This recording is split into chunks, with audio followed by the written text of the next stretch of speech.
അതോ എന്തെങ്കിലും ബാക്കിയുണ്ടോ? തീർന്നെങ്കിൽ പോവായിരുന്നേ. അവന്റെ മുഖത്ത് ആക്കല് കണ്ടില്ലേ? തീർന്നിട്ടില്ലടാ, ഇനി നിന്നെ കൂടെ തീർക്കാനുണ്ട്. നിന്റെ ഡാഡി വരുന്നു. അശോക് സർ. അശോക്, അർച്ചനയുടെ ഡാഡി. ഈ നഗരത്തെ മുഴുവൻ വിറപ്പിക്കുന്ന ബിസിനസ് ടൈക്കോൺ. അതീവ കോടീശ്വരന്മാർക്ക് മാത്രം അക്കൗണ്ടുള്ള പ്ലാറ്റിന സിറ്റി ബാങ്കിൽ അക്കൗണ്ടുള്ള മനുഷ്യൻ. ഈ നഗരത്തിലെ രാഷ്ട്രീയക്കാരും പോലീസുകാരും അശോക് പറയുന്നതനുസരിച്ചാണ് കാര്യങ്ങൾ നടത്തുന്നത്. അശോകിന് ഒരേ ഒരു വീക്ക്നെസ് മാത്രമേ ഉള്ളൂ, അത് തന്റെ മകൾ അർച്ചനയാണ്. ഞങ്ങളെ അശോക് സാറിനടുത്ത് ഇൻട്രൊഡ്യൂസ് ചെയ്യാമോ? ധൃതി പിടിക്കല്ലേ, അതൊക്കെ ഞാൻ സമയമാകുമ്പോ ചെയ്തുതരാം. നീ എപ്പോഴും ഇത് തന്നെ പറയണേ. ബൈ.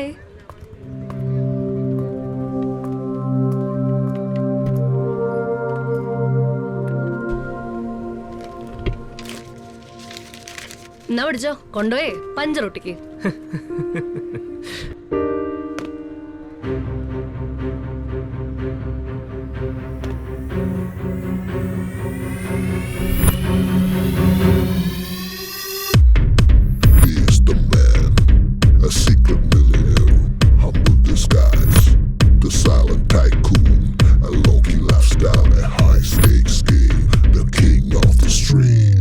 അർച്ചനയുടെ ഡാഡി ശ്രാവണിന് മുമ്പിൽ തല കുനിച്ചു നിൽക്കുന്നത് കണ്ട് ഞെട്ടിയത് അർച്ചന മാത്രമായിരുന്നില്ല, ആ കോളേജ് മുഴുവനായിരുന്നു.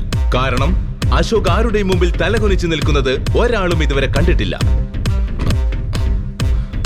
ശ്രാവൺ സാർ, താങ്കൾ ഈ കോളേജിലാണോ പഠിക്കുന്നത്? താങ്കൾക്ക് നേരെയാണോ അർച്ചന കാശ് വലിച്ചെറിഞ്ഞത്? ഞങ്ങളോട് ക്ഷമിക്കണം സാർ. അർച്ചന, സാറിനോട് ക്ഷമ ചോദിക്കും. ഞാൻ സോറി ചോദിക്കാനോ? ഡാഡി എന്താ ഈ പറയുന്നേ? ഡാഡി എന്തിനാ ഇവനോട് ഇങ്ങനെ നിൽക്കുന്നേ? ഇദ്ദേഹം ആരാണെന്ന് എനിക്കറിയാമോ? മിസ്റ്റർ അശോക്, അത് വിട്ടേക്ക്. അവൾ ആളറിയാതെ പറഞ്ഞല്ലേ, എനിക്ക് പ്രശ്നമൊന്നുമില്ല. പക്ഷെ സാർ എന്താ ഈ കോലത്തിൽ? ചില കാര്യങ്ങളെ എളുപ്പത്തിൽ മനസ്സിലാക്കാതിരിക്കുന്ന മിസ്റ്റർ അശോക് നല്ലത്. എല്ലാം വിശദമായിട്ട് പിന്നീട് ഒരിക്കൽ പറയാം. ഇപ്പൊ പോയിട്ട് എനിക്ക് കുറച്ച് അത്യാവശ്യമുണ്ട്. അർച്ചന, സാറ് കാറിൽ പോയിക്കോട്ടെ, നമുക്ക് മറ്റൊരു വണ്ടി പോവാം. സാറിന് ഈ ബൈക്ക് എവിടെ എത്തിക്കണമെന്ന് പറഞ്ഞാൽ ഞാൻ എത്തിക്കാം. സാറ് ദയവേദി കാറിൽ കയറണം. ഡാഡി എന്തൊക്കെയാ ഈ പറയുന്നത്? ഫ്രണ്ട്സിന് മുന്നിൽ വെച്ച് എന്നെ അപമാനിക്കരുത് പ്ലീസ്. എന്നൊക്കെ വലുതാണോ ഡാഡിക്ക് ഇവൻ? അർച്ചനയുടെ ഡാഡി അങ്ങനെ പറഞ്ഞതോടെ അർച്ചന മാത്രമല്ല, അവിടെ കൂടി നിന്നവരെല്ലാം നിശബ്ദരായി മാറി. ഇതിനു മാത്രം അശോക് ബഹുമാനത്തോടെ സംസാരിക്കണമെങ്കിൽ ശ്രാവൺ ചില്ലറക്കാരനല്ല എന്ന് എല്ലാവർക്കും മനസ്സിലായി. മിസ്റ്റർ അശോക്, നിങ്ങൾ അർച്ചനയായിട്ട് കാറിൽ പോകോ. എൻ്റെ കാര്യം നോക്കാൻ എനിക്കറിയാം.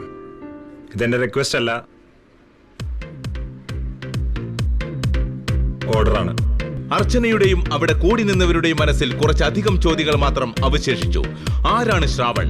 അശോക് പറയുന്നത് പോലെ ശ്രാവൺ ഒരു മഹാസംഭവമാണെങ്കിൽ എന്തിനാണ് ശ്രാവൺ ഒരു ഭിക്ഷക്കാരനെ പോലെ കോളേജിൽ വരുന്നത്?